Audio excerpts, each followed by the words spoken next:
reformasi partai politik sebuah keharusan. Nah, gitu. Karena apa? Karena saya melihat dari hasil riset ini menunjukkan bagaimana partai politik sebagai sebuah lembaga demokrasi, ya, yang menjadi pilar demokrasi, kemudian institusi yang semestinya modern, ya, itu ternyata belum menampakkan modernisitas, ya. Maka saya sebenarnya sama, Pak, pada paper saya itu mengusulkan adanya reformasi itu karena ada dua sebab sebenarnya partai politik itu, ya. Mengapa demikian? Penilaiannya tuh kalau saya lihat semuanya buruk. Apalagi tadi yang disampaikan oleh Mbak Huri, saya tuh sepakat. Tadi waktu saya pelototin gini, saya tuh melihat kenapa justru partai-partai lama, ya kan? Bagaimana dengan partai baru? Dengan partai yang sudah punya kursi di DPR 9 partai, kondisinya seperti ini. Lalu bagaimana dengan partai baru, partai-partai yang kemudian masih tadi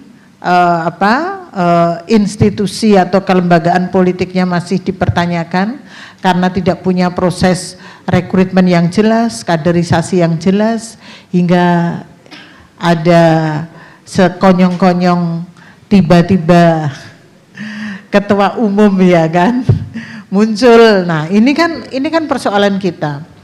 Jadi kita melihat korupsi politik itu pada prinsipnya kan ada dalam 3 aras. Aras yang pertama itu adalah konteks penyalahgunaan kewenangan, ya. Gimana, Pak, Mas? Iya, abuse of power. Kemudian ada juga kalau kita lihat adalah peminggiran suara rakyat.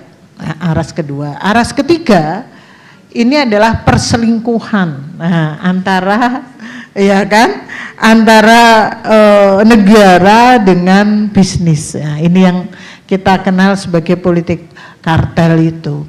Dan partai politik sebagai penentu terhadap banyak posisi-posisi politik, ya, baik di lembaga legislatif sebagai tugas utamanya maupun eksekutif, juga di lembaga-lembaga auxiliary body lainnya. Dan ini tentu sangat mengkhawatirkan ketika kemudian akuntabilitas dari partai itu tidak bisa dipertanggungjawabkan. Saya melihat bahwa konteks inilah yang mengindikasikan semakin memperkuat analisis kita bahwa partai politik kita belum terlembaga dengan baik, belum terinstitusionalisasi dengan baik. Partai politik kita itu sangat personal, ya kan, Pak? Jadi sangat personal, termasuk kemudian bahkan kalau kita lihat mungkin soal keuangannya juga, Pak. Yang menentukan itu ya mungkin hanya ketua umum, bendahara, atau mungkin pengurus harian. Yang lain bahkan tidak memahami itu. Bagaimana keterbukaan itu, karena apa? Karena struktur misalnya PPID-nya nggak ada, pembukuan nggak ada. Bagaimana kita bisa berharap banyak terhadap faktor kelembagaan partai politik? Salah satu unsur institusionalisasi partai politik itu adalah soal bagaimana tata kelola dalam hal keuangan maupun organisasi lainnya. Jadi maka ketika kemudian KPK sudah menginisiasi dengan SIPP, ya, itu memang perlu sistem informasi itu, ya, perlu kemudian kita dorong ke sana. Oleh karena itu karena ada dari faktor internal, kemudian ada faktor eksternalnya juga. Internalnya tadi adalah partai politik itu sendiri. Mereka berdiri, kemudian tumbuh, bukan terlembaga dengan baik, tetapi lebih tergantung kepada person-person pendirinya. Maka bisa kita maklumi gitu ya, artinya kita kemudian menyadari ketika kayak PDIP, Demokrat, itu adalah menjadi salah dua, ya kan, dari yang kena merah tadi soal keterbukaan. Artinya apa? Karena dia memang tidak punya, meskipun dia partai lama, PDIP, ya kan, kemudian termasuk Golkar sebenarnya saya mencengangkan, agak tercengang saya dengan kondisi yang ada. Apakah ini perlu diperjelas? Apakah memang pembukuannya nggak ada atau mereka tidak bisa diakses atau tidak mau memberikan? Ini yang Golkar ya. Kemudian apakah kalau PPID memang bisa ditanyakan, PPID mereka tidak punya strukturnya, itu bisa dilihat dari strukturnya. Tapi kalau kemudian sampai pembukuan pun nggak ada, lalu bagaimana pengelolaan keuangan dari partai? Ini kan perlu menjadi pertanyaan.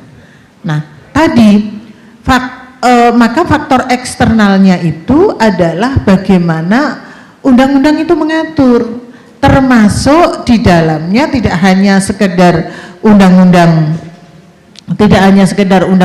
partai politik, tapi juga undang-undang pemilu.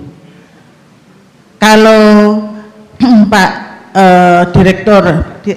Dirjen ya Pak ya, direkturnya, Pak Direktur tadi mengusulkan tidak perlu sampai menunggu undang-undang dirubah karena memang amat sulit, karena undang-undang itu sendiri yang membuat juga mereka kan begitu nih Pak ya, yang membuat mereka, jadi kita amat sulit berharap di situ.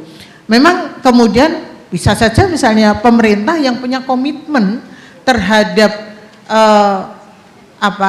pemberantasan korupsi, terhadap perkembangan partai politik, modernisasi partai politik, ini yang seharusnya memang bergerak dengan dorongan dari semua pihak, termasuk dari KPK tadi, dari KPK, kemudian KPK mengajak Menteri Keuangan dan seterusnya.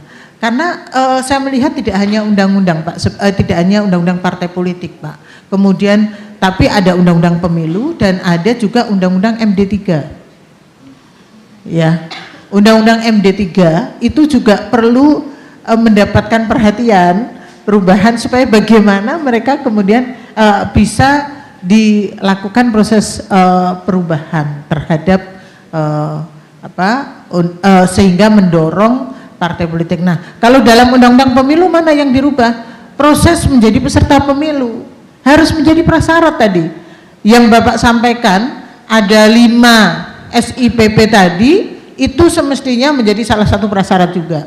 Prasyarat kita itu selama ini kan, mohon maaf lahir dan batin kan, prasyaratnya meskipun sudah diperketat, di satu sisi mohon maaf temannya Mbak Huri dan Mbak Titi yang ada di Imam Bonjol kemudian memberikan keleluasaan, ya kan, mereka bisa menjadi, bahkan kemudian ada intervensi dari partai politik itu juga bisa dilakukan.